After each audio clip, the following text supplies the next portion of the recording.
Assalamualaikum warahmatullahi wabarakatuh. Kami dari kelompok satu tugas besar jaringan komunikasi data yang beranggotakan, boleh di next slide. Yang pertama itu ada aku Yogi Sumanto dengan NIM 1101213 dengan saya sendiri. Ada Bayu Dwi Pangestu, ada Narita Balkis, dan Revan Ramadana. Di sini kami akan menjelaskan mengenai tugas besar jaringan komunikasi data. Dengan objektif tugas besar kali ini itu adalah mempelajari bagaimana membuat topologi jaringan pada paket tracer, mempelajari bagaimana cara menghitung subnet IPv4 dengan metode VLSM. Selanjutnya mempelajari bagaimana cara konfigurasi simple topologi, mempelajari bagaimana cara kerja ARP table pada switch, dan yang terakhir mempelajari bagaimana cara kerja routing table pada router. Untuk topologi akan dijelaskan oleh teman saya Balkis.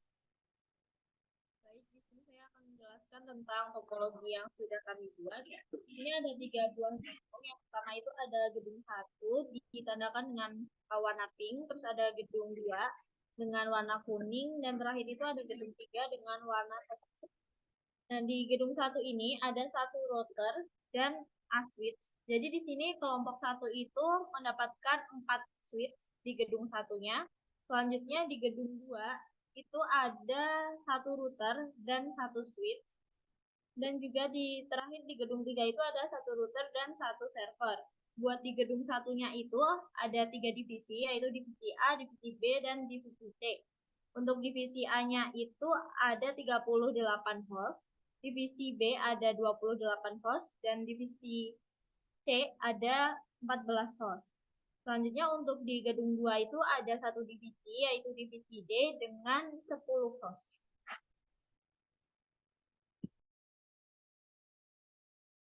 Kemudian di sini ada perhitungan tabel subnet mask VSLM.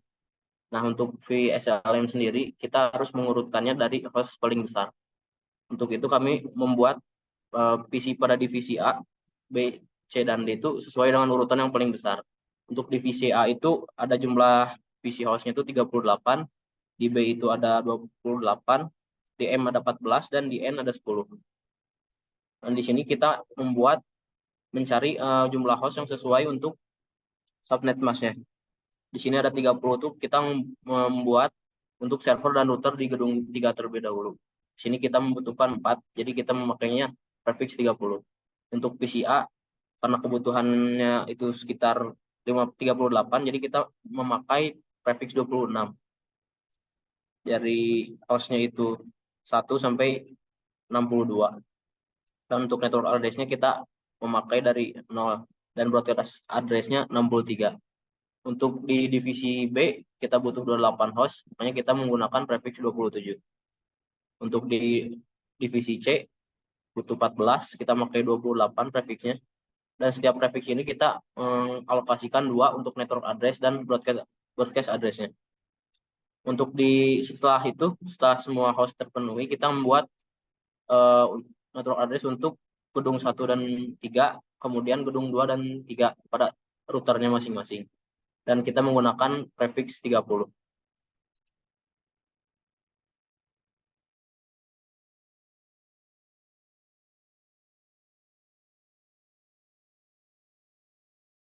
Baik, untuk di sini langkah selanjutnya yang akan kita lakukan adalah mengecek konektivitas PC divisi A ke PC divisi B.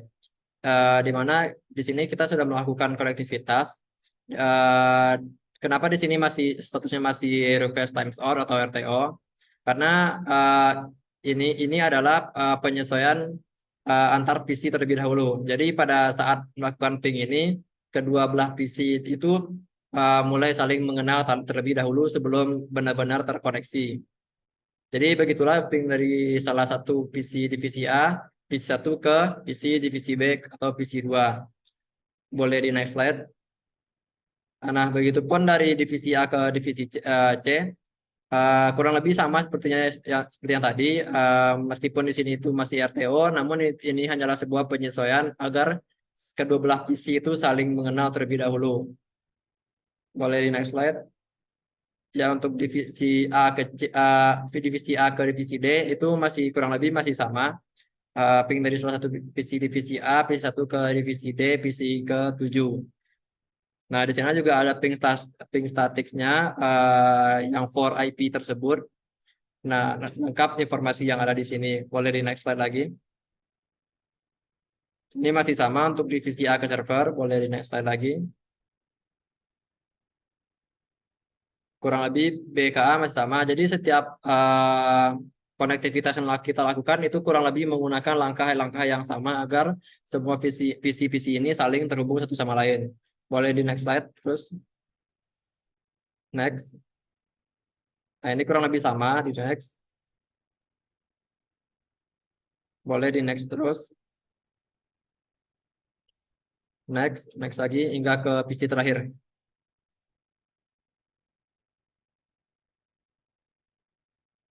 Nah, hingga divisi terakhir ini PC divisi D ke server.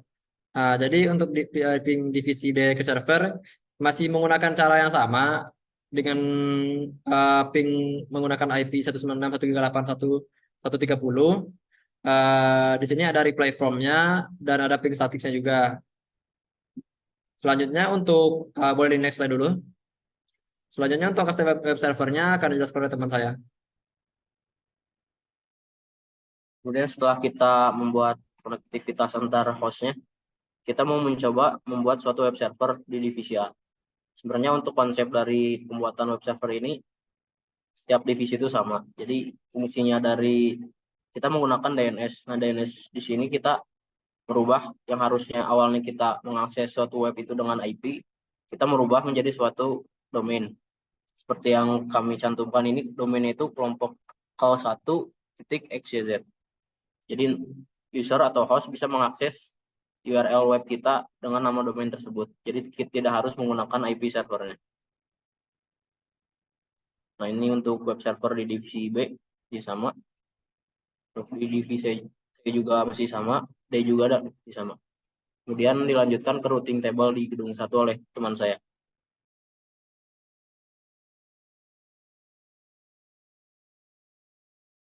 Baik, untuk routing table itu sendiri, yang pertama ada routing table untuk gedung 1 atau gedung pertama. Untuk memunculkan routing table ini, kita menggunakan hashtag atau tanda pagar R1 atau router 1 dengan SH IP root. Jadi untuk kita menggunakan SH IP root untuk melakukan routing table. Di sini ada status, ada C. C ini itu berarti sudah connected atau terkoneksi antara PC atau proses routing table-nya gitu. Nah, untuk kode S di sini menyimbolkan bahwasannya routing ini adalah routing yang statis. Begitu. Boleh di next slide lagi.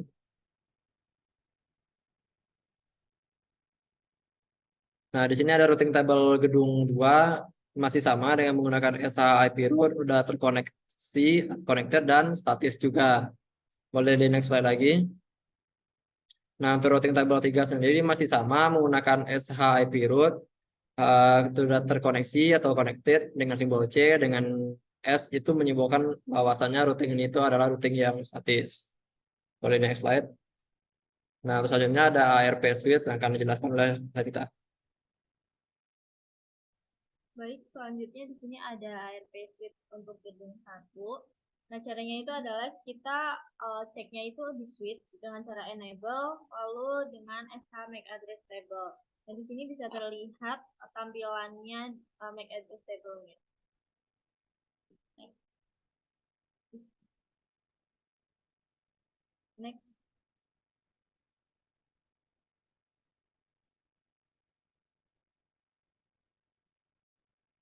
Next. Oke. Nah, selanjutnya di sini untuk ARP switch gedung 2 ini masih sama aja caranya dari yang tadi di gedung 1.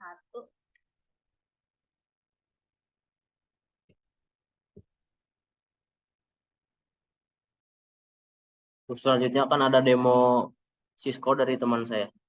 Baiklah, di sini saya akan menjelaskan dari demonstrasi aplikasi Cisco Packet Tracer, di mana di sini saya akan menguji coba konektivitas, lalu web server, routing table, dan terakhir ARP table.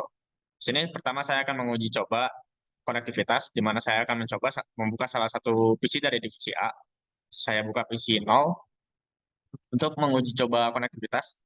Di sini kita tinggal memasukkan command ping Lalu kita masukkan salah satu IP dari, di sini saya akan mencoba PC dari divisi B. Dapat lihat di situ ada reply, berarti ping tersebut sudah sukses. Kemudian saya akan coba kembali ke PC di salah satu dari divisi C. Dapat lihat, situ juga terdapat reply, yang berarti konektivitas sudah berhasil. Kemudian salah satu PC dari divisi D.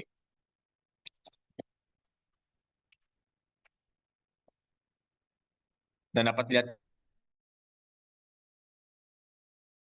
divisi A ke divisi B, ke divisi C, dan ke divisi D, berarti sudah sukses.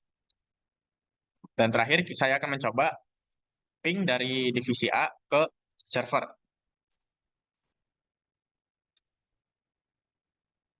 Nah, di sini dapat lihat juga untuk ping ke server itu berhasil.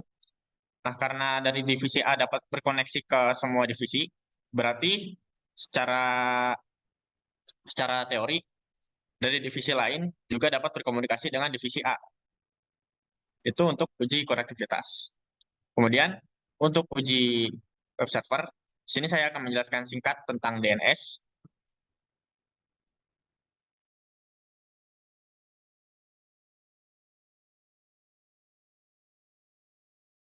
IP dari server kita. Jadi fungsi name-nya ini adalah ketika kita buka website dari call1.xyz, DNS itu akan mengkonversi call1.xyz itu menjadi IP address dari server itu. Jadi ketika user ingin membuka suatu web server, dia tidak perlu mengetik IP-nya karena menghafal IP itu cukup rumit. Oke, di sini saya akan kembali membuka web server. Di sini saya akan uji coba dari PC 0. Kita masuk ke menu web browser. Lalu untuk uji coba pertama, saya akan coba menggunakan IP-nya terlebih dahulu. Di sini kita bisa masukkan IP dari server itu. Nah, sudah berhasil. Nah, karena IP ini cukup rumit dan cukup panjang untuk dihafal, kita bisa memasukkan langsung saja ke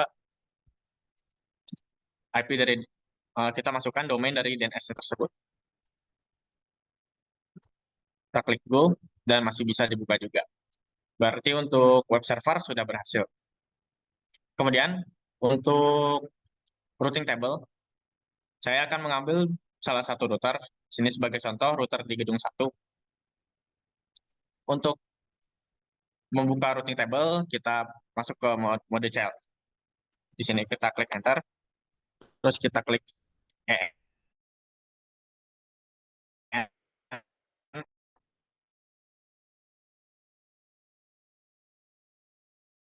sebelumnya ada C, ada S, yang berarti tipe routingnya itu adalah statik. Dan C itu berarti sudah terhubung.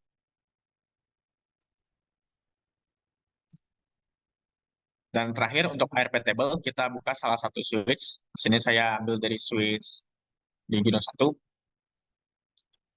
Kita enter kembali. Terus kita klik enter. Sini kita ketik SH MAC address minus table. Lalu kita enter. Nah, di sini akan muncul MAC address dari klien-klien yang sudah berkomunikasi melalui switch 1 ini atau switch yang ada di divisi A. Sekian dari saya kembalikan ke tempat saya.